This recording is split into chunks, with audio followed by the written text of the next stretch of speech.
Mesdames et messieurs, bienvenue à Laval et compagnie. Mon nom est Éric Rémy. Et moi, Amélie Paul. Au menu cette semaine, nous parlerons d'un agenda qui souligne le 50e anniversaire de Laval, mais également l'histoire de l'île Jésus, son ancêtre. En parlant d'agenda, vous allez pouvoir garnir votre agenda culturel puisqu'on va parler des spectacles à venir en 2015 et de tous les avantages à s'abonner à la Corporation de la salle André Mathieu. Au Canada, on recense chaque année 11 000 décès périnataux. 10 à 20 de ceux-ci mèneront à de la détresse psychologique ou même de la dépression. Mais la bonne nouvelle, c'est qu'une fondation sur le deuil périnatal verra bientôt le jour. On en parlera. Il sera aussi question dans l'émission de la méthode Pilates.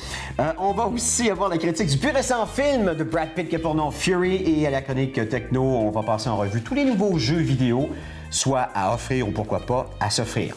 L'édition de la semaine du 26 octobre 2014 de votre magazine Laval et compagnie débute à l'instant.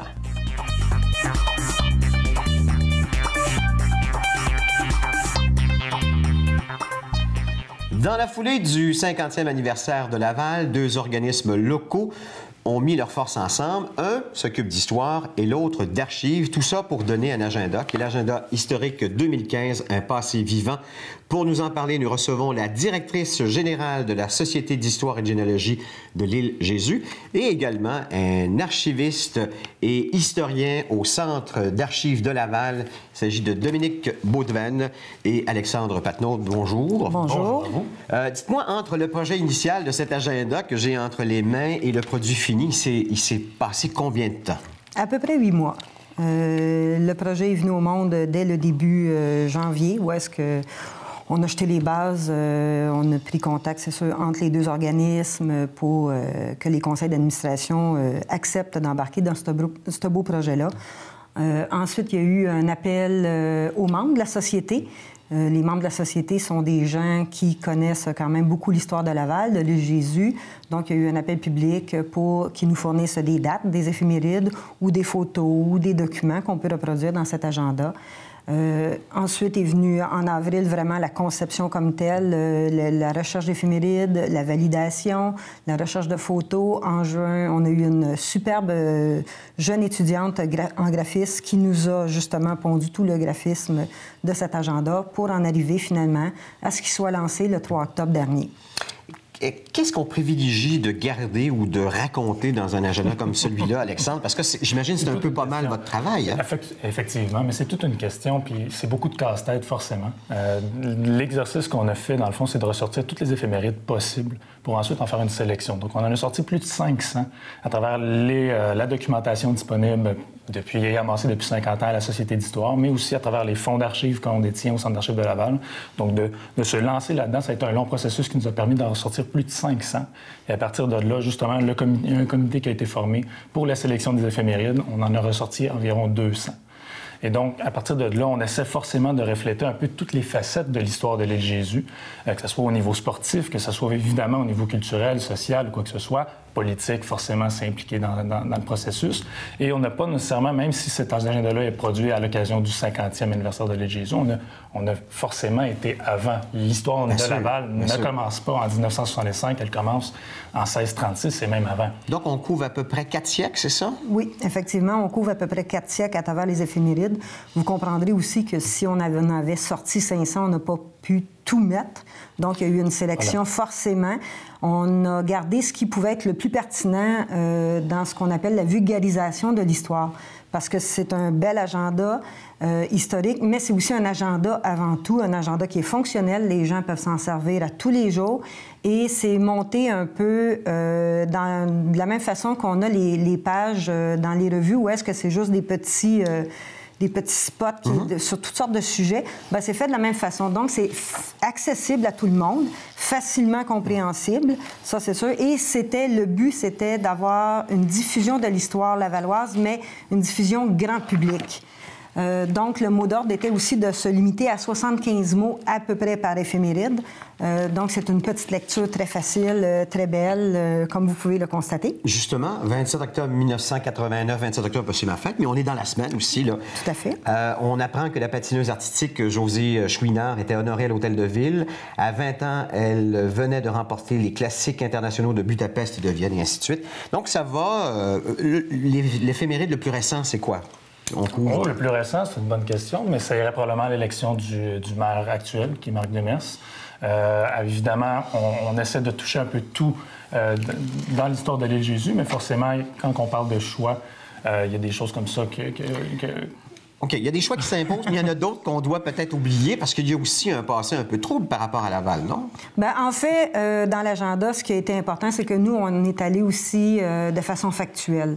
Donc, il y a des choses que c'est incontournable, voilà, que personne ne peut contester, que ce soit la date d'élection d'une personne, d'un maire ou quelque chose comme ça, que ce soit aussi quand il a été battu ou qu'il a démissionné. C'est factuel, ça fait partie de l'histoire. Personne ne peut contester ces choses-là. C'est sûr qu'on n'a jamais... On n'entrera pas dans des sujets qui peuvent porter des fois à confusion ou à interprétation. Et tout ce qui est dans l'agenda a été, je le répète encore une fois, validé. Donc, il y a des sources derrière ça. Et disons que le mot d'ordre qui était donné, moi, à mon équipe, c'était « il faut que ça soit en béton armé ». Il y a beaucoup d'événements aussi, puis surtout pour ce qui précède le 1965, avec l'histoire plus ancienne. Souvent, on va avoir des aperçus, ça va se passer telle année, telle année. Forcément, là, on voulait le passer sous forme d'éphéméride avec une date précise. Donc, forcément, il y a des éléments d'histoire qui auraient pu être très pertinents d'aborder, mais des fois, justement, ça ne permettait pas, justement, de l'insérer dans ce projet-là. Alors, c'est en vente un petit peu partout. Je vais me permettre de vous donner la liste des endroits. Entre autres, il y a chez Archambault, chez Indigo, librairie Carcajou, librairie Imagine, à la boutique du Cosmodome et la boutique du Collège Montmorency. Sinon, on peut l'acheter directement à la Société d'histoire et de généalogie. Tout à fait.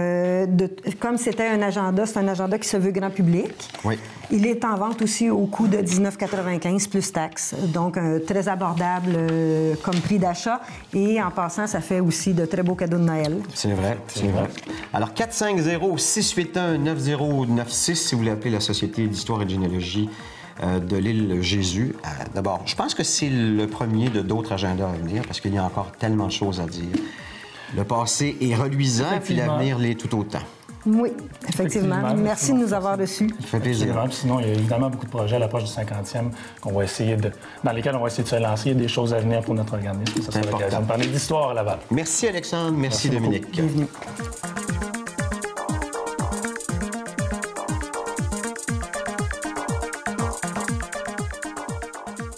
Nous la recevions il y a quelques semaines. Madame Manon Lennon est de retour à l'émission aujourd'hui pour nous parler évidemment du club Rotary Laval-Rive-Nord et notamment de la soirée vin et fromage du vendredi 7 novembre prochain. Bonjour, Madame Lennon. Bonjour. Alors, vous nous en avez parlé il y a quelques semaines justement, mais juste pour rappeler aux téléspectateurs, c'est quoi exactement le club Rotary?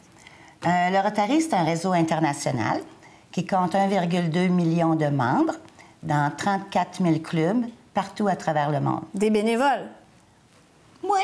Notamment des bénévoles. Bien, c'est sur notre temps libre. Et il y a eu un changement au niveau du nom, je crois. C'est plus le Club Rotary. Ah, ça, c'est juste une question d'ordre technique. Là, avant, on disait Club Rotary. Maintenant, tout le monde dit Rotary Club. OK. Et puis, parlez-nous du vendredi 7 novembre prochain. Mais avant de vous parler du 7 novembre, j'ai des grandes nouvelles. OK, allons-y. Dans le magazine publié par le Rotary à chaque mois d'octobre, le président écrit que si tout va bien, si tout le monde y met du sien, nous devrions pouvoir éradiquer la polio en 2018. Donc ça, c'est une grande réussite parce que c'est une des missions du Club Rotary. C'est la priorité du Rotary international. Donc, il ne faut pas lâcher, il faut continuer. Puis en ce moment, chaque dollar qui est versé pour éradiquer la polio, la Fondation Bill Gates en ajoute 2. Donc, c'est le temps ou jamais d'être généreux. Et puis, le 24 octobre, à chaque année, c'est la journée mondiale contre la polio parce que l'inventeur du vaccin, Jonas Salk, est né en octobre. Et puis, en octobre 2014, son anniversaire, il aurait 100 ans. OK, donc c'est un beau clin d'œil. Depuis 1985 qu'on travaille à l'éradication de la polio, on a créé ce qu'on appelle la plus grande pub du monde. Il y a un record Guinness, d'ailleurs. Et c'est officiel. Dans le même magazine, c'est écrit que nous avons un record Guinness. Donc, c'est 120 000 personnes qui ont participé, incluant 177 célébrités. Et ce n'est pas fini. Les gens peuvent continuer d'aller sur le site endpolio.org et participer à la publicité. Et le samedi 1er novembre 2014, la journée annuelle du Rotary à l'ONU. En 1957, la charte de l'ONU a été créée avec l'aide de 47 Rotariens. Donc, le Rotary a un siège à l'ONU. On ne peut pas voter, mais on peut... Vous pouvez donner votre opinion et mettre votre grain de sel. Donc, c'est répandu dans pratiquement tous les pays. Là. Bien, plusieurs, mais dans 100 quelques pays, le Club Rotary. Ah, je suis à travers le monde. À travers le monde. Et puis là, le premier samedi de novembre, à chaque année, c'est la journée annuelle du Rotary à l'ONU. Et puis, cette année, le vendredi, il y a une visite à l'ambassadeur du Canada, il y a une visite de l'ONU, il y a un souper croisière le soir. Et puis, le samedi, c'est la journée avec tous les grands leaders du monde qui viennent nous parler des conditions, pas juste la polio, mais les maladies, l'économie, la santé, tout ça. Donc, ça, c'est les grandes nouvelles. Mais c'est des bonnes nouvelles. Très, très, très bonnes nouvelles. J'avais hâte de venir vous voir pour vous dire qu'on y arrivait, là. C'est pas fait, mais c'est probable. On est sur la bonne voie. Oui, très, très bonne voie. Et parlons-en du vin et fromage. C'est ça. Fait que là, avant le vin et fromage, j'ai une dernière petite nouvelle. Ah oui, bien allez-y. Le Rotary offre un programme d'échange de jeunes. À chaque année, c'est 8000 jeunes dans 80 pays. Puis là, notre club attend les candidatures des jeunes entre 15 et 18 ans qui voudraient partir un mois l'été prochain. Ça, c'est ma dernière nouvelle. Donc, notre vin fromage... Le vin fromage, le fameux vin fromage. C'est ça. Parce que la mission du Club Rotary Laval-Rive-Nord, c'est de nourrir la famille et d'offrir des possibilités de croissance personnelle et professionnelle. Le relais communautaire nourrit la famille. Ils prennent aussi les vêtements, les meubles, ils vont offrir des cadeaux à Noël. Et puis, c'est dans le cadre de notre mission, leur mission, c'est la même. Pour les aider, on organise le vin fromage vendredi 7 novembre. Et puis, tous les gens sont invités. On va avoir un encan silencieux. On a besoin des cadeaux pour l'encan. Si les gens veulent donner un don, tout simplement, c'est parfait. Donc, le 7 novembre, à 7 h, 50 $ par personne. Inquiétez-vous pas, c'est pas un vin fromage debout. C'est des tables. Okay. On apporte les plateaux de fromage et autres crudités, whatever. Et puis, c'est pour s'amuser. Il faut se garder un petit budget aussi pour l'encan, évidemment. Oui. Fait que l'encan, il va y avoir des beaux cadeaux là, pour l'encan. Avez-vous besoin de bénévoles? Non, parce que le relais ont beaucoup de bénévoles. Beaucoup de bénévoles. Notre équipe, on est tous des bénévoles aussi. Puis tout l'argent qu'on amasse, c'est pour le relais. Donc, on fait le vin et fromage avec, pour et au relais. Donc, pour plus d'informations, www.rotarylavalrivenord.com. C'est bien ça? Le vin et fromage, c'est Ghislaine Gaudichon qui est la personne responsable. Les gens peuvent l'appeler au 450-972-1391 pour réserver leur billet ou offrir des cadeaux ou faire des dons. Nous, là, on est là pour aider les autres. Fait qu'on prend tout ce qu'on peut. Bien, vous avez une belle mission au Grand Cœur. Merci beaucoup, Mme Lennon. Merci. On se voit au vin et fromage. Oui.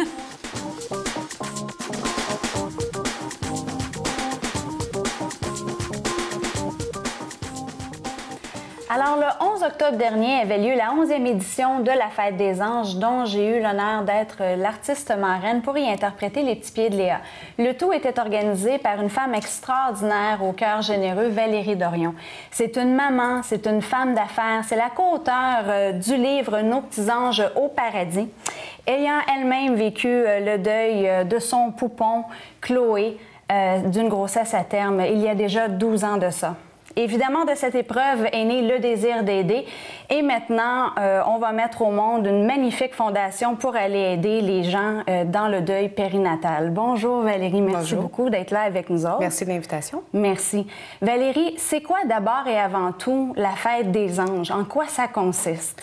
La Fête des Anges de Montréal a commencé il y a 11 ans. On était 75 mamans.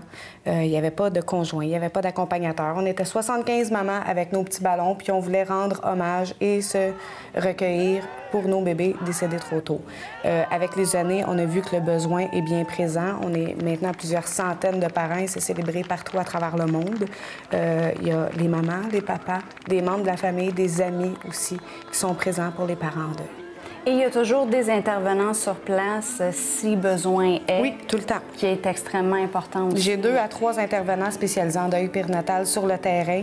Comme ça, quand il y a des parents qui arrivent à l'inscription, des fois, ça fait 2-3 semaines que le bébé est décédé, ils ont besoin de l'aide immédiatement et ces intervenants-là vont les chercher directement et les amènent à l'écart pour les aider. Superbe. Et pour les gens, parce que c'est quand même un sujet, soit dit en passant, qui est tabou, et pourtant, c'est une grossesse sur 4 qui malheureusement termine en deuil périnatal. Mais l'important est de savoir vraiment pour les gens qui nous écoutent, c'est quoi vraiment un deuil périnatal? Le deuil périnatal, c'est la perte de bébé de la grossesse à 1 an de vie. Moi, par exemple, ma fille est décédée à la première contraction. Je partais pour accoucher. Et à l'hôpital, j'ai appris que ma fille était décédée. Donc, c'est de la grossesse à 1 an de vie. À 1 an de vie, wow. Et c'est pas seulement, parce que là, évidemment, on parle de la maman qui a perdu l'enfant, mais il y a le papa aussi qu'on oublie trop souvent et la famille alentour. Parle-moi de ça. Très souvent, le papa est mis de côté. Premièrement, ce qu'il faut savoir, c'est que les papas essaient d'être forts pour la femme. Et quand la femme commence à être forte et à aller mieux, c'est lui qui va se laisser tomber. Eux, ils n'ont pas souvent de congé parental. Donc, ils ne peuvent pas rester à la maison trop longtemps auprès de leur femme. Et quand ils arrivent sur le marché du travail, leur collègue va leur dire « Comment va ta femme? » Pas « Comment tu vas? » Comment ça va à la maison? Comment tu te sens? As-tu besoin de parler? C'est tout le temps comment va ta femme. Lui aussi a perdu son bébé. Lui aussi a perdu ses rêves et est très mal compris, ce papa, parce que c'est pas lui qui l'a porté. Mais c'est pas parce que c'est pas lui qui l'a porté qu'il peut pas avoir de la peine puis que son monde s'est pas écroulé. Donc, toi, ayant vécu le deuil périnatal, tu t'es relevé et tu as décidé de pouvoir aider les autres familles parce que c'était très difficile, le cheminement là, de tout ça. Donc, tu as fait des formations pour être capable de pouvoir assister les familles au niveau du deuil et aussi au niveau de l'accouchement, c'est bien ça? Oui, exactement. J'ai fait des formations en deuil général et en deuil périnatal à plusieurs reprises pour pouvoir aider les mamans en salle d'accouchement, pour faire de l'accompagnement à la maison. J'ai fait des funérailles de bébés aussi, des rassemblements de membres de famille pour des bébés qui sont décédés. J'ai décidé que cette épreuve-là, j'étais pour m'en servir, pour cheminer, mais cheminer avec les autres. Donc, je renouvelle tout le temps mes formations le plus possible. Superbe. Et la fondation? Oui. On va parler de cette belle fondation de deuil périnatal.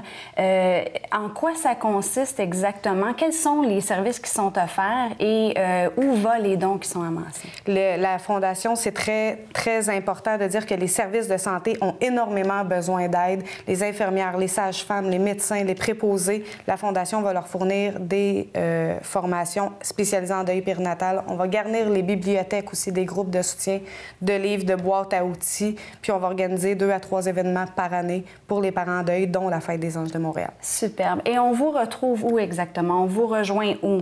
On a votre adresse email qui est le fdeuilpérinatal@hotmail.com. On a aussi la page Facebook sous Fondation Deuil Périnatal tout ensemble et on a le numéro de téléphone pour information, le 514-775-1319. Mesdames et messieurs, c'était Valérie Dorion. Merci beaucoup, Valérie, de ta grande générosité. Et qu'est-ce que tu aurais à dire à nos téléspectateurs en ce moment sur un mot de la fin? Perdez pas espoir. Il y a de l'espoir, même si on vit un deuil périnatal, même si c'est long, la joie de vivre va revenir, puis ayez confiance en la vie, verbalisez ce que vous avez besoin, vous allez vous rendre compte que vos proches sont là pour vous. Ayez espoir. Merci beaucoup, Valérie, d'être là pour nous tous. Mesdames et messieurs, le deuil périnatal a maintenant une fondation, Fondation du deuil périnatal. Soyez généreux. Merci. Merci.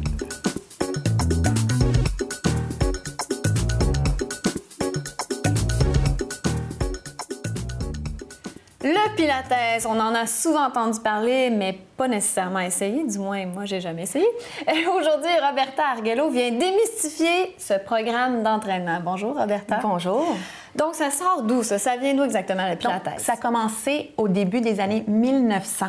Ça a été inventé, donc créé par Joseph Pilates, qui était un boxeur et un moniteur de sport allemand, qui l'a amené par la suite aux États-Unis. Ça s'est fait vraiment connaître parce qu'il y avait beaucoup de danseurs, d'artistes de cirque qui pratiquaient donc le Pilates. C'est pas compliqué la vie. Lui, il a dit, je vais prendre mon nom de famille, ça va s'appeler comme ça. Exactement. Et puis, c'est quoi exactement les exercices? Qu'est-ce qu'on fait? Bon, Moi, en fin de compte, je suis allée l'essayer et ça a été un cours privé. Donc, avant de commencer à faire du pilates sur appareil, donc avec les appareils, je suis sûre que tu as déjà entendu parler du pilates sans appareil.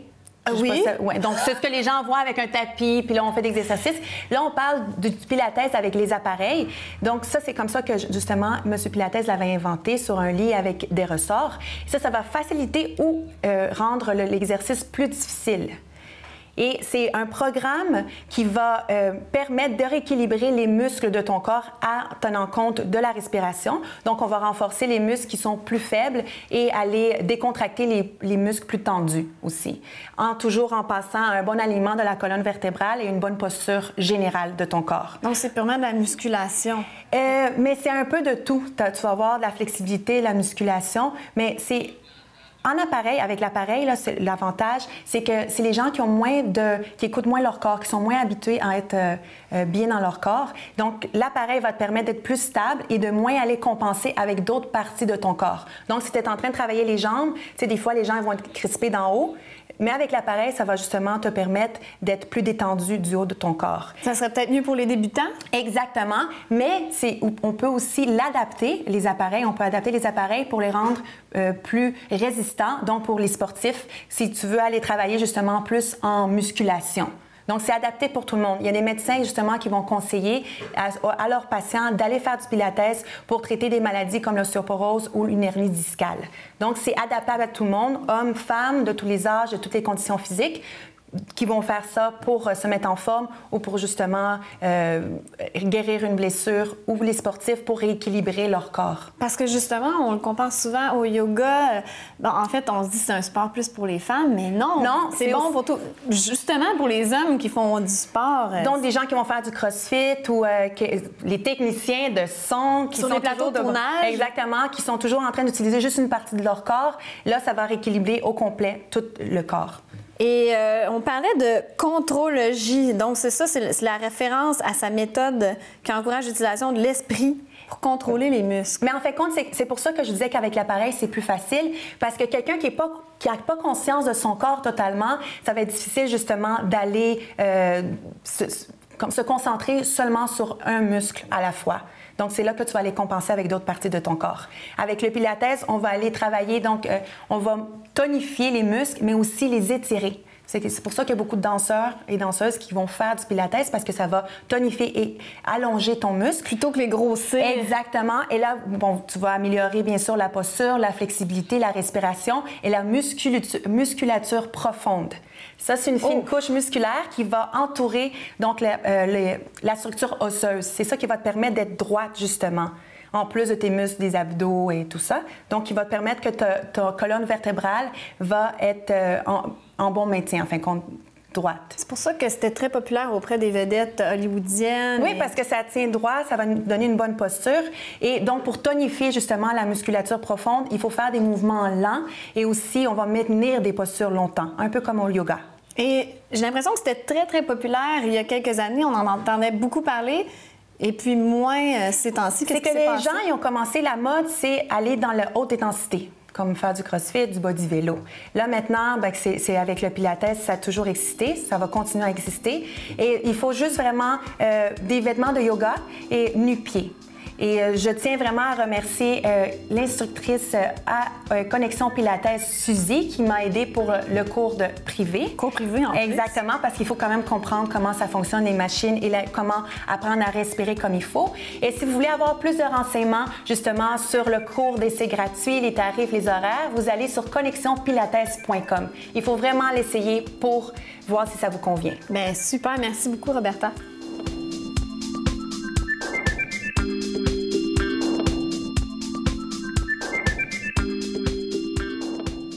S'il est vrai que l'argent ne pousse pas dans les arbres, il est également vrai que les arbres et leurs bienfaits écologiques sont une richesse. D'ailleurs, l'entreprise bancaire de ma prochaine invitée l'a comprise, puisqu'à chaque année, elle plante des dizaines de milliers d'arbres d'un océan à l'autre et également à Laval. Pour nous en parler, nous recevons la vice-présidente district de TD Canada Trust, Annick Laberge. Bonjour, Annick. Bonjour. Je ne connaissais pas les amis TD de l'environnement, c'est ça? La Fondation TD des Amis de l'environnement, exactement. Ça existe depuis combien d'années? Ça existe depuis plus d'une vingtaine d'années. En fait, ce qui est formidable là-dedans, c'est que ce sont des gens de la Banque TD et de l'extérieur de la banque qui se réunissent sur une base régulière pour étudier des projets qui nous viennent de la collectivité, pour lesquels il y a une subvention, tout dépendant si le projet est accepté ou pas, de la Fondation TD des Amis de l'Environnement. C'est une fondation qui est extérieure, qui est distincte des activités courantes de la Banque TD. Cependant, son administration, la façon dont on s'occupe de la fondation, c'est la Banque TD qui en assume les frais. Pourquoi plantez-vous des arbres? On plante des arbres, en fait, parce que c'est une excellente chose pour l'environnement, pour la préservation de l'environnement.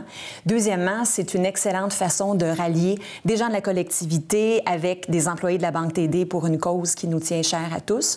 Troisièmement, c'est extraordinaire pour le paysage de certaines grandes villes, dont celle de Laval.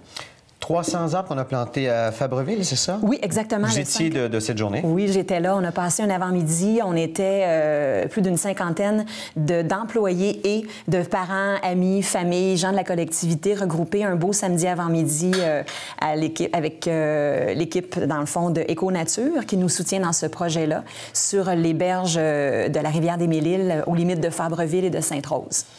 Et au Québec, c'est à peu près quoi? 3350 arbres que vous avez plantés? Oui, dans une douzaine de sites au cours de la fin de l'été et du début de l'automne. Puis on fait ça officiellement depuis 2010 dans le cadre d'un programme qui s'appelle les Journées des arbres TD, pas seulement au Québec, mais à l'échelle du Canada. Mais justement, en faisant des recherches, j'ai vu aussi qu'il y avait Mon arbre Maru. Oui.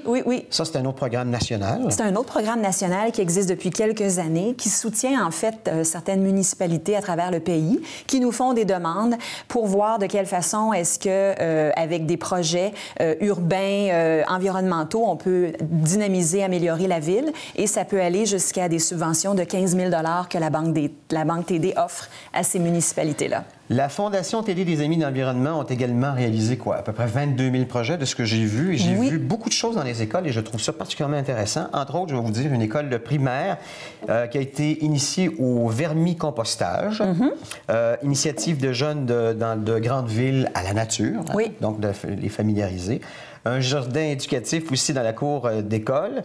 Il y a aussi des classes plein air. Puis au niveau national, c'est ce que je vous ai mentionné. D'ailleurs, en ce moment, on peut faire des demandes de subventions si on a des projets, non? Absolument, absolument. Vous allez sur le site www.faetd.com et toutes les informations seront là. On a des milliers de projets, vous l'avez mentionné, qui ont été appuyés, parrainés par la Fondation des Amis de l'Environnement.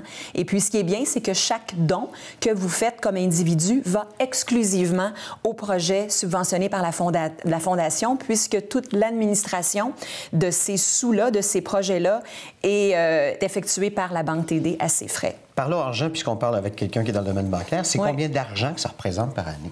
Combien d'argent que ça peut représenter par année? Bien, en général, si on fait une moyenne de dons d'à peu près 5 000 $ par projet, calculer qu'il y a des milliers de projets qui sont distribués par année, ça fait des millions de dollars. Quand on regarde depuis le début de l'existence de la Fondation des Amis de l'Environnement TD, c'est près de 70 millions de dollars qui ont été offerts dans toutes sortes de projets liés à l'environnement, à la préservation de sites, à l'apprentissage pour les jeunes, tout ça, donc extrêmement positif comme résultat.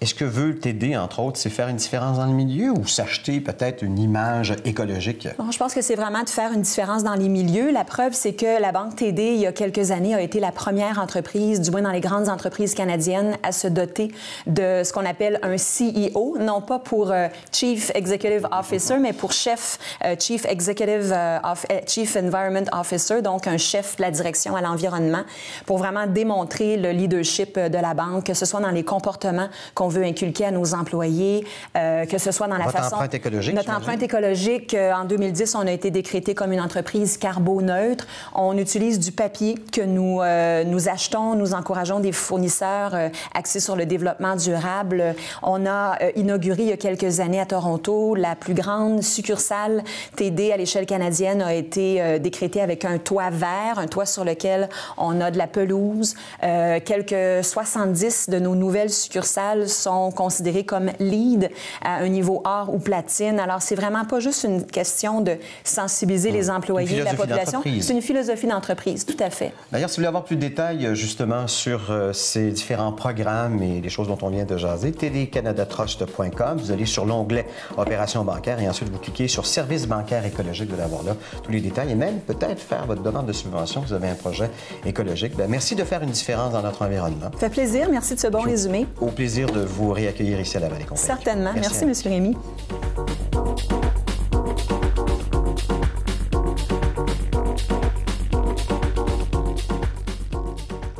Aujourd'hui, pour la chronique Arrêt Spectacle, je reçois Stéphanie Vandelac de la Salle André-Mathieu, qui est coordonnatrice aux communications. On parle de la programmation prochaine en humour, en chanson et au théâtre. Exactement. On va commencer en humour. Qu'est-ce qu'il y a prochainement? En humour, qui est en fait, je crois, la catégorie préférée des gens. Les spectacles d'humour sont tellement populaires. Ça marche bien, hein? Oui, bien écoute, plein de nouveautés qui s'en viennent, plein de nouveaux spectacles qui sortent.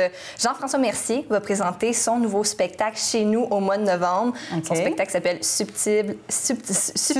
Non, excusez, je recommence.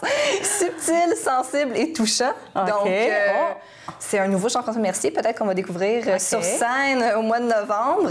Puis sinon, on va aussi accueillir le nouveau spectacle de Stéphane Rousseau. Oui, mais ça, c'est pas tout de suite, par exemple. Pas tout de suite, c'est en 2015, mais c'est un bon cadeau de Noël, par exemple. Oui, parce que j'imagine qu'il faut prendre de l'avance quand même pour ces spectacles-là. Oui, absolument. Mais surtout quand c'est des nouveautés comme ça, les billets partent rapidement, puis si on veut avoir des bonnes places, le plus tôt, le mieux. Et les spectacles, les représentations sont déjà en vente. Donc, si vous voulez vous assurer des bonnes places au mois de juillet pour Stéphane Rousseau, les billets sont en vente dès maintenant. Y avait-tu d'autres nouveautés?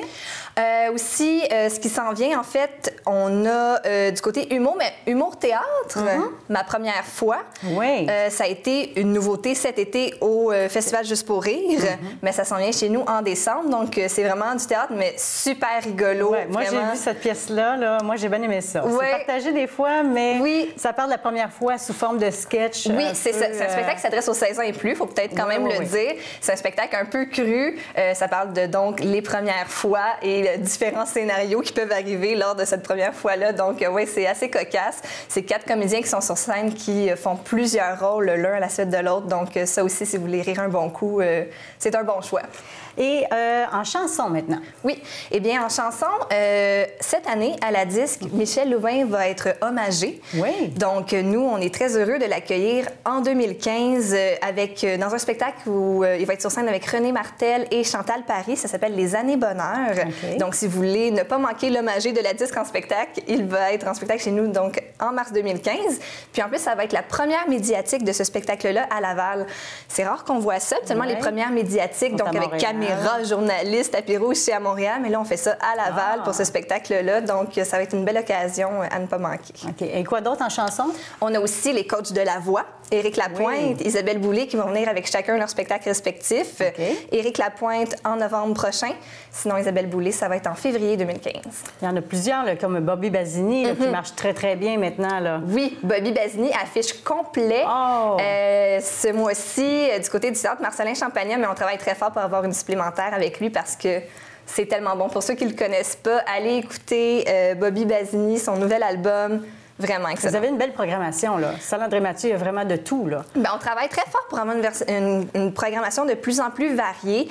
On a même maintenant des spectacles en chansons anglophones. Par exemple, The Musical Box, qui est un spectacle qui a beaucoup roulé. C'est un hommage à Genesis, qu'on a beaucoup vu à l'Olympia, à Montréal et tout ça. Bien là, pour la première fois, ils sont à Laval en janvier 2015. On a aussi Adrian Belew, qui était un des membres de King Crimson, pour ceux qui connaissent le genre. Il va être du côté de Laval en décembre. Donc, on essaie de varier de plus en plus la programmation, autant en humour, avec des gens établis que de la relève, autant en chanson avec, c'est ça, de la chanson anglophone, francophone, différents genres pour plaire à tous les Lavallois, finalement. Et il y a une autre catégorie, c'est le théâtre. Oui, en théâtre, on est super heureux d'annoncer le retour de Bourou, parce qu'en fait, l'année passée, encore, 36e saison, c'est plus vieux que moi, ça. Ça fait longtemps qui roule. Et puis l'année passée, ils avaient dit que c'était leur tournée d'adieu. Et puis finalement, les 3 comédiens ne peuvent s'arrêter et sont de retour. Ils sont quand, où? À quel moment? C'est après Noël. OK. Mais oui, exactement. Donc à voir. Si vous ne l'avez pas encore vu, à voir, à revoir ou peut-être à faire découvrir à vos enfants. Je pense qu'il y a Les Voisins, il y a Dîner de con aussi. Toutes des belles pièces, là. Oui, bien, des super belles pièces. Humoristiques. Il y en a peut-être des plus sérieuses. Là, j'en ai nommé les... Oui, il y en a des plus sérieuses. On a aussi les sorties du TNM qui vont passer chez nous avec Being at Home with Claude et l'importance d'être constant. Donc, si on aime un ton un peu plus sérieux, une pièce un peu plus dramatique, il y a aussi ces pièces-là qui vont passer chez nous. Génial. Et ce qui est le fun, c'est sur le site, c'est facile. On peut aller chercher par catégorie, on peut aller chercher par artiste, par date. Vraiment, c'est facile de trouver, de jouer dans le site. On peut aussi avoir des rabais si on est membre. Comment ça fonctionne? Donc, le Club Privilège de la Salle-André-Mathieu, c'est une carte de membre qui est valide pendant 1 an. Ça coûte 15 $ s'abonner pour l'année. Mais à partir du moment où est-ce qu'on a acheté environ 3-4 billets, selon le prix, le rabais qu'on obtient sur les billets rembourse la carte. Et puis après ça, la carte est valide pendant 1 an. Donc, on a des rabais sur les spectacles, on a accès à des préventes, on a accès à des places privilégiées en salle, on a parfois accès à des rabais exclusifs. On fait aussi des soirées spéciales pour nos abonnés. Donc, il y a vraiment beaucoup d'avantages. Comme un exemple, la moyenne de prix d'un billet, c'est à peu près? Ça peut être entre 30 et même 60 $ en humour. Puis nous, ce qu'on offre comme rabais, c'est 10 %. Donc, ça vaut quand même la peine. Il y a aussi l'infolettre. On peut s'abonner à l'infolettre. Absolument. Beaucoup d'informations. Donc, via le site Internet, on peut s'abonner aussi à l'infolettre. L'infolettre, on envoie 2 fois semaine. Et puis, on annonce les mises en vente. Donc, si vous voulez vous assurer d'avoir les meilleures places dès que les spectacles sont mis en vente, c'est la meilleure façon de le savoir. Puis sinon, on l'utilise aussi pour faire beaucoup de promotions. Des fois, il y a des bancs qui se libèrent de dernière minute ou des promotions spéciales qu'on fait exclusivement pour les abonnés de l'infolettre. Ça aussi, ça vaut la peine quand on aime aller voir des spectacles. Là, rester à l'affût avec notre infolette, c'est bien pratique. Et aussi, pour terminer, il y a la programmation de Noël. Des idées là, pour sortir dans le temps des fêtes, aller voir un spectacle. Oui, bien Qu'est-ce qu'il y a pendant le temps des fêtes? Pendant le temps des fêtes, on est super content d'accueillir de nouveau, parce qu'on l'a accueilli à Noël passé, Luc Langevin. Donc, ça, c'est le magicien. Le magicien illusionniste. Et en fait, il utilise plus le mot illusionniste parce qu'il joue justement avec les perspectives puis un peu la physique. C'est un gars qui a étudié en physique, finalement. Donc, il joue, c'est ça, avec tout ça. Sur scène, c'est assez éblouissant, vraiment. Puis c'est une super belle sortie familiale. Donc, du 26 décembre au 4 janvier à la Salle-André-Mathieu. Excellent. Donc, on va sur le site salle-andré-mathieu.com. Exactement. Toute la programmation est là, l'information sur chacun des artistes. Exactement, puis on peut acheter nos billets en ligne, c'est super facile. Merci beaucoup, Stéphanie. Merci à toi.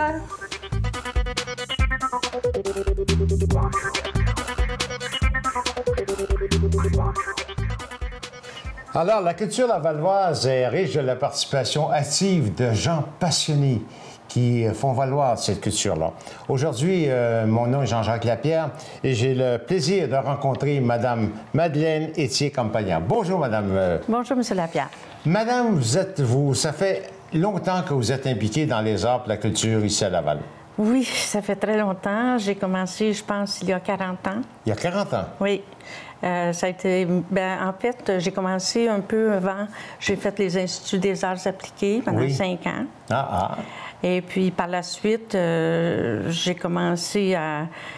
Disons que j'étais en affaires, alors j'avais un peu moins de temps, mais lorsque j'ai pris le dessus, là, j'ai commencé à peindre pour le vrai. Bon. Alors, au début, c'est-à-dire qu'au début, déjà, vous aviez le goût de la peinture, vous aviez le goût de l'art. Oui, depuis que je suis petite. Puis déjà, vous étiez entrepreneur parce que vous avez été en affaires, comme vous dites, à un moment donné. Oui, c'est peut-être pour ça que je suis arrivée à marier, si vous voulez, aujourd'hui, art et affaires. Bon.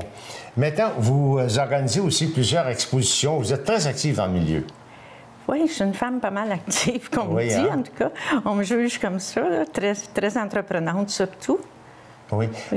Comment se nomme votre organisme? C'est le groupe Art Plus. Ce n'est pas une association, c'est un club qui regroupe des artistes semi-professionnels, mais la majorité professionnelle. OK. Alors, maintenant, pour revenir à votre peinture, ça fait longtemps que vous faites de la peinture. Quel genre de peinture vous faites, vous? Figuratif, surtout. C'est figuratif. Surtout. Et puis, qu'est-ce que les gens aiment dans vos peintures? quel est parce que les gens achètent beaucoup de vos peintures. Je sais que vous manquez d'espace, vous manquez de peinture à l'occasion, parce que vous avez des expositions. Elles sont exposées actuellement, vos peintures. Oui, j'ai exposé.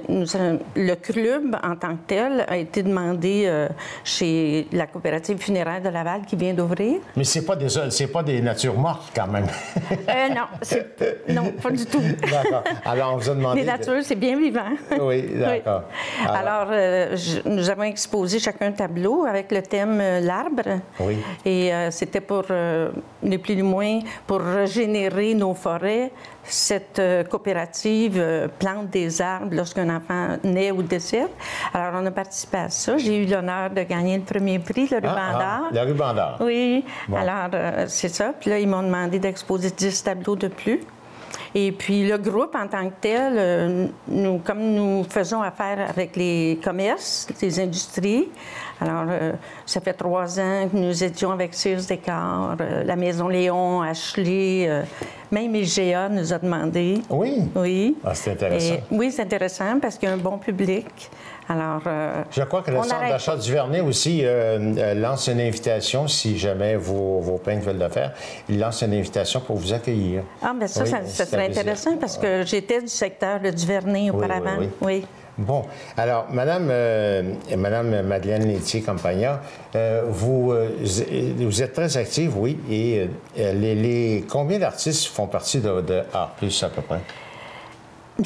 J'en refuse maintenant. Parce que c'est prenant pour moi, parce que c'est un club... moi, je fais un travail gratuit. Oui. Ah oui. Alors, j'ai pas d'assistance de secrétaire ou tout ça. Alors, ça m'oblige beaucoup. Mais nous sommes maintenant 27.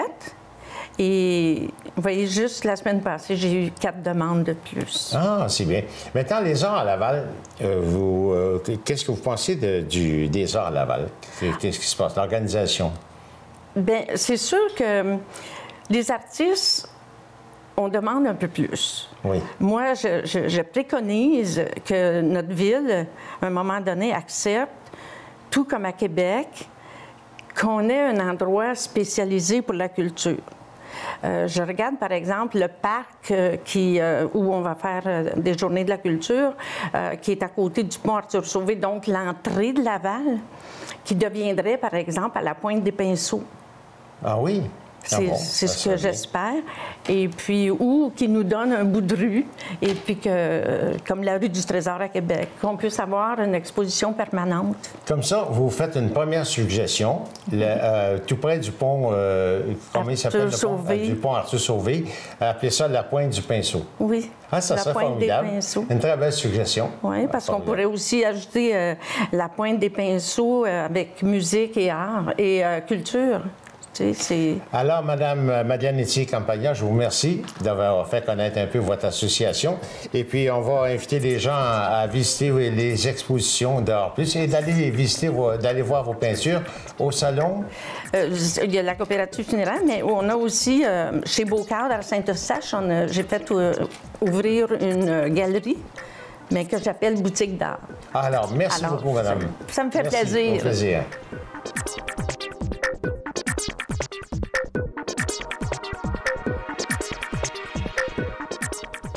Avec les années, les consoles de jeux vidéo ont évolué à une vitesse fulgurante. C'est plus seulement des jeux, mais c'est devenu de véritables stations multimédia.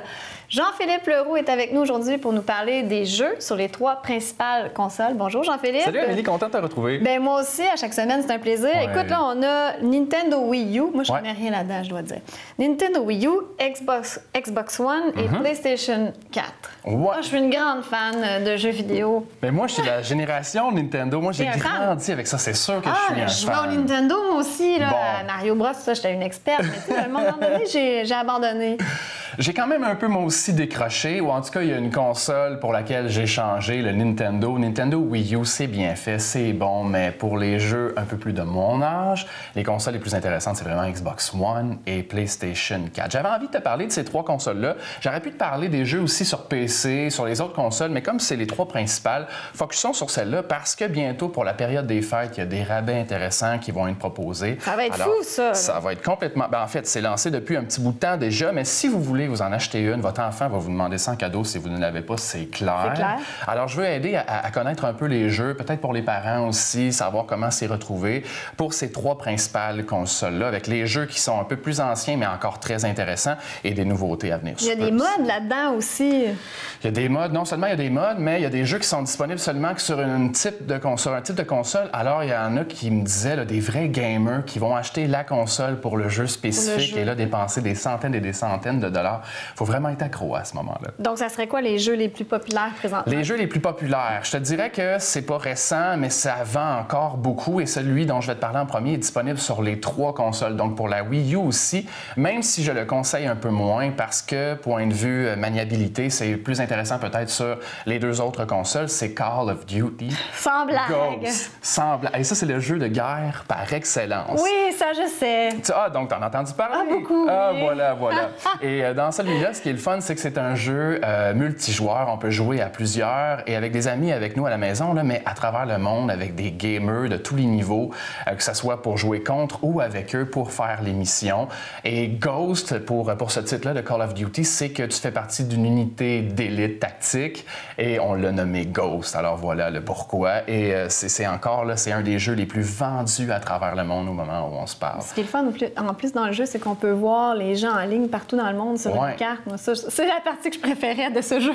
Et ça, là, c'est des heures et des heures. Le monde décroche pas. Il y en a qui vont sauter des repas pour continuer à jouer et passer les niveaux. Oui, c'est des marathons là, de 24 heures et plus. Là, ça n'a pas de bon sens. Alors, écoute. si tu le connais, c'est la preuve que c'est très répandu. Oui, tout à fait. Mais c'est ça, ces jeux-là, c'est le fun de jouer en ligne. Oui, plus que faire l'émission tout seul, c'est sûr. Et les jeux de sport, les plus populaires. Les jeux de sport. Alors, c'est sûr que je veux te parler d'abord d'un jeu de course. Même s'il n'a pas fait l'unanimité, le jeu, c'est très bien fait. Ça s'appelle Forza Horizon 2. Ça, c'est une exclusivité de Xbox One.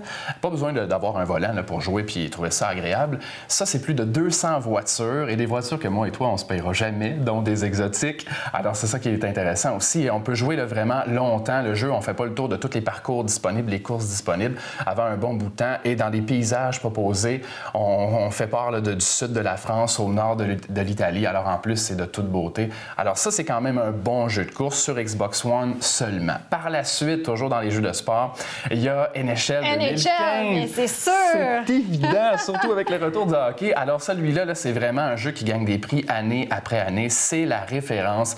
Il est disponible là, autant sur Xbox One que sur PlayStation 4. Et puis... c'est montréalais, je crois. Ça a été créé. C'est EA Sports qui fait ce jeu-là. Et de plus en plus, c'est de plus en plus réaliste. Édition après édition, les joueurs, on les reconnaît, c'est sûr. Les arénas aussi, ce qui est intéressant avec NHL 15, c'est qu'on a pris la peine d'avoir les graphiques de chaque aréna de la Ligue nationale de hockey.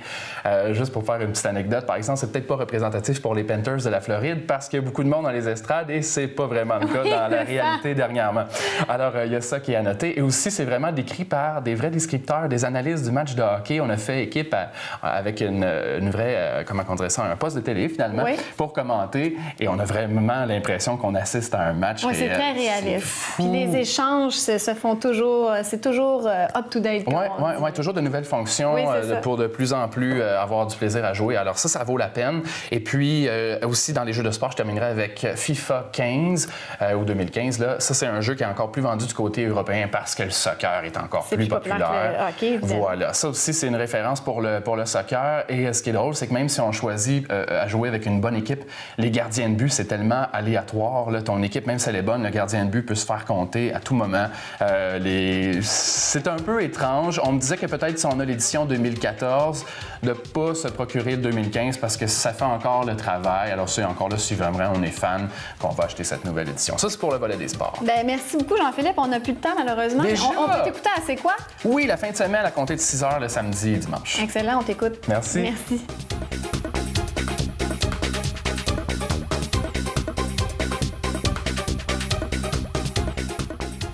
Aujourd'hui, je m'en viens rencontrer Laurent Paquin juste avant un de ses spectacles parce qu'il sera avec nous très bientôt le 15 et le 16 octobre à la salle André Mathieu. Hey! Merci de nous donner quelques minutes. Ça me fait plaisir. Avant ton spectacle, on est tout proche de ton spectacle. Là. Oui, effectivement. Mais comme ça fait plusieurs fois qu'on le fait, on est rendu à 180 et quelques représentations. On est moins nerveux avant. Donc, je suis plus à l'aise de parler avant un spectacle maintenant. Oui, parce que là, justement, d'habitude, on vient vous voir pour un lancement, une première, mais là, c'est pas ça du tout. Là, on approche plus la fin même de la tournée de ton spectacle L'erreur est humaine. Oui, tranquillement. On est dans le dernier droit. C'est-à-dire que là, je commence à aller dans des villes où je retournerai plus. Donc là, ça commence à sentir la dernière chance. Parce qu'en tournée, on va partout, puis on retourne partout. Puis là, tranquillement, il y a des places où on ne retournera plus. Là. Fait que si vous voulez le voir, le show, c'est là. J'allais en parler. Là, peut-être que tu dis que c'est la fin, mais peut-être que tu es comme Dominique Michel. Je sais pas, moi, peut-être que tu étires les choses. Non, mais en fait, c'est-à-dire qu'une tournée, pour moi, ça a une durée de vie limitée. T'sais, à un moment donné, il faut arrêter parce qu'il y a des limites. T'sais, les gens ne peuvent pas revenir voir le show 4 fois. Donc, mais c'est sûr qu'il va y avoir un autre show. Je suis pas à veille de faire mes adieux comme Dominique Michel l'a fait plusieurs fois. Là. Non, parce que pourtant, ton spectacle a été nommé, là, je pense, 3e, le plus populaire, le plus vu, parmi toutes les catégories des spectacles. Là. Oui, en 2013, en fait, l'année 2013, j'ai été nommé 3e plus gros vendeur de billets. C'est le fun, mais en même temps, faut prendre ça avec un grain de sel. La tournée achève, je vais refaire un autre show plus tard, je prends rien pour acquis. J'ai encore tout approuvé, selon moi. T'sais. OK, puis là, tu as participé aux Pêcheurs, l'émission Les Pêcheurs. Oui, ça, c'est sûr que si ça revient pour une 3e année puis que Martin m'invite, la réponse est déjà oui. Là, j'ai même pas besoin d'y penser. OK. Fait que ça, c'est un petit projet en cours là, qui fonctionne bien. Ça, c'est pas mes projets. Si Martin pense à moi pour un épisode, il va me le dire. Puis si je suis disponible, c'est sûr que je vais tourner ça. Alors ça, c'est pas pire. C'est 3 jours de tournage dans ma vie. J'ai pas besoin de l'écrire, rien. C'est Martin qui fait toute la job, tu sais. Là, juste pour nommer, tu as d'autres spectacles aussi, là, ceux qui vont manquer peut-être Laval, le 15 ou le 16. Tu as le 22 novembre au Saint-Denis. Oui. Il y a le 20 décembre à Sainte-Thérèse aussi qui est dans la région. Alors, je te souhaite une bonne fin de tournée, mais en fait, pas une bonne fin parce que si ça continue, tant mieux. Oh, oui, ça continue. Ça continue pour une grosse année. L'idéal, c'est d'arrêter avant d'être écœuré. Et à date, je m'en tire pas trop bien, pas trop mal. Je m'en tire pas trop bien. Je viens de faire tout un beau lapsus. Non, je m'en tire pas trop mal. J'ai jamais été écœuré d'un de mes spectacles. Fait que c'est pas pire. Jusqu'à maintenant, ça va bien. Est-ce que tu utilises ta guitare là, dans ton spectacle? Oui. C'est un incontournable. Donc, tu fais des petites vocalises avant ton spectacle, non? Pas vraiment. Je devrais peut-être, les gens qui m'écoutent peut-être se disent « Ouais, il aurait dû faire des vocalises. » Mais ça c'est un autre. J'étais prête à entendre. Non, je vais les faire tout seul dans l'intimité. C'est très humiliant. Faire des vocalises. Un petit bout, là. Faire des vocalises. La. Honnêtement, pour être dire vrai, je fais jamais de vocalise. Bon, merci. On va aller te voir en spectacle, justement, puis on te voit bientôt à Laval. Merci, c'est gentil.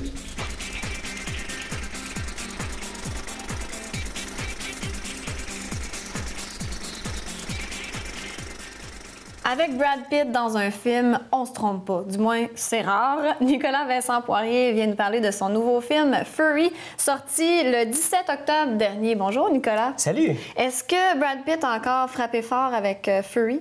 Bien, comme à l'habitude, oui, il est excellent dans son rôle. Le film est excellent aussi. Il est quand même assez long. On parle de 134 minutes, mais moi, j'ai pas vu le temps passer. Tu sens pas de longueur ou quoi que ce soit? Non, du tout. Et c'est basé sur un fait vécu, pas par rapport au personnage, mais le contexte, évidemment. C'est la Deuxième Guerre mondiale. Et il y a des chars d'assaut qui s'en vont en espèce de mission suicide. Oui, il y en a une grande partie qui reviennent, mais c'est très risqué. C'est pour aller chercher des soldats qui sont pris à cause des Allemands.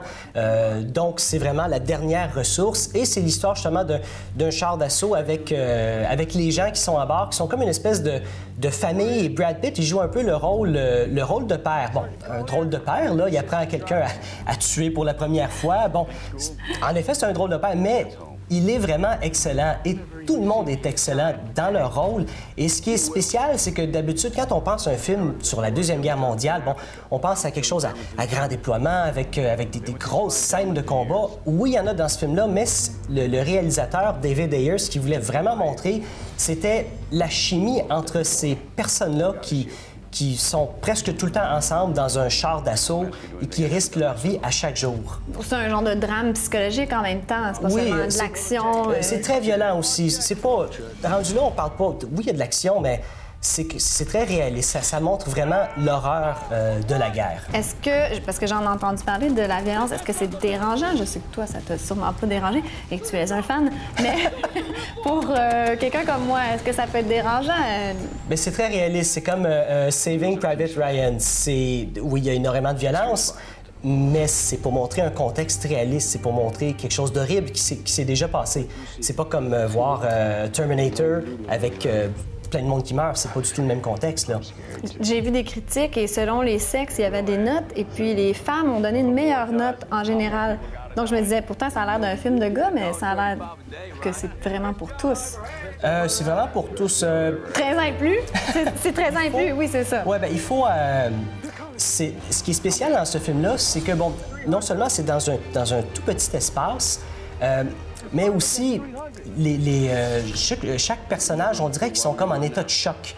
Parce que, bon, c'est des gens qui ne sont pas nécessairement habitués à aller tuer du monde. Et même Brad Pitt, qui joue le rôle du père, lui, au début du film, il s'en va se cacher dans un coin, puis il se met à trembler. C'est qu'on comprend que même lui, qui essaie d'avoir l'air très fort et traumatisé par ce qu'il voit, en fait. C'est pas léger comme film. Oui, c'est pour tout le monde, techniquement, mais est-ce que c'est à tous les jours que n'importe qui peut voir ça? Bien, c'est pas un feel-good movie, là. Tu sors pas de là, puis tu sais, wow, léger, heureux, non, oui. c'est loin d'être léger. Et ce qui est spécial, c'est pour la préparation du film, les acteurs ont été dans un bootcamp, ils se sont battus, puis ça a l'air que ça les a rapprochés. Puis d'ailleurs, tout le monde donne une performance excellente. On a vu Brad Pitt en train de conduire un char d'assaut pour se pratiquer. Puis de son côté, lui, Shia LaBeouf, qu'est-ce qu'il fait? Il s'arrache une dent puis il arrête de se laver. Lui, c'est vraiment très impliqué. Hein? Oui, vraiment impliqué. Et ça a l'air que ça dérangeait un petit peu les gens pendant le film. S'il était là pendant, on va dire, un mois, pendant un mois, il se lave pas. Bien, il est couvert de boîtes régulièrement dans le film, donc, tu sais, ça peut être dérangeant pour les autres acteurs dans un si petit environnement, disons. Est-ce qu'il pourrait peut-être avoir des nominations aux Oscars dans l'air avec ce film-là? Ça m'étonnerait pas, Shia LaBeouf est excellent dans son rôle, mais ce que j'ai dit tantôt, c'est... On dirait qu'il est un peu trop extrême. On le voit souvent en train de pleurer. Bon, il n'y a rien de négatif là-dedans, mais on le voit un petit peu trop souvent, à mon avis. Donc, il est encore en train de verser une larme. À un moment donné, ça devient... Moi, j'ai remarqué ça, puis bon, OK, C'est-tu son jeu d'acteur ou c'est le personnage qui est plus sensible ou plus traumatisé, tu crois? C'est un personnage extrêmement sensible et pourtant, c'est lui qui aide à tuer, justement, plein de nazis. Puis à chaque fois qu'il y a une chance, il verse une larme. Tu sais, je trouvais que peut-être qu'il est un petit peu trop exagéré, mais quand même, il est très bon. Puis ça m'a pas... Le film est excellent, même si peut-être qu'il verse une larme de trop, là. Et 68 millions de budget, dont probablement 40 millions à Brad Pitt. Mais est-ce que ça a fait beaucoup d'argent jusqu'à maintenant? La première fin de semaine, le film a fait 23 millions en Amérique seulement. Le film n'est pas encore sorti en Europe et ailleurs. Pas mal sûr qu'il va rentrer dans son argent. Et d'ailleurs, c'est une compagnie de jeux vidéo sur la guerre, justement, qui ont en partie financé ce film-là. Très étonnant. Non, mais c'est un bon coup de marketing. Ben oui. Donc, Fury avec Brad Pitt à l'affiche dès maintenant. Merci, Nicolas.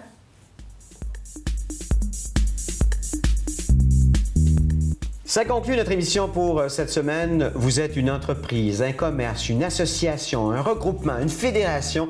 Vous aimeriez que l'on parle de vous dans l'émission Laval et compagnie? Eh bien, il n'y a rien de plus facile. Oui, vous pouvez communiquer avec nous soit par téléphone au 450-973-8005 ou par courriel à info@commercial-tvrl.ca. Si vous désirez revoir ou partager nos émissions sur le web, eh bien, prenez note qu'elles sont toutes en ligne à tvlaval.com ou sur YouTube. Bien, merci d'abord à tous nos invités qui sont venus ici en studio, notre équipe de chroniqueurs émérites, bien sûr, notre équipe technique, notre production et réalisation. Et n'oubliez pas qu'une ville, peu importe sa taille, ce qui la garde vibrante et vivante sont ceux et celles qui l'habitent, s'en occupent et s'en préoccupent. On se donne rendez-vous la semaine prochaine. La semaine prochaine. Merci, Amélie. Merci à toi. À la semaine prochaine pour une autre émission de Laval et compagnie. Au revoir tout le monde.